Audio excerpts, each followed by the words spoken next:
Francis.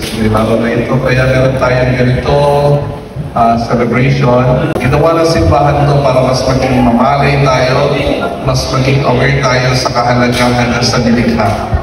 At napakaganda na on this day, as we culminate the season, ay dala-dala niyo yung mga alaga niyo. Sila ay mga sugo ng Diyos sa buhay niyo. Today is the feast day of St. Francis. Sa kanya tayo naghihingi ng tulong dasal para sa napakagandang nilikha ng ating Diyos.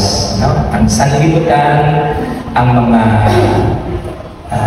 ang karagatan, ang kalangitan, ang mga puno, halaman, at ang mga hayop na katuwang ng tao sa buhay na ito.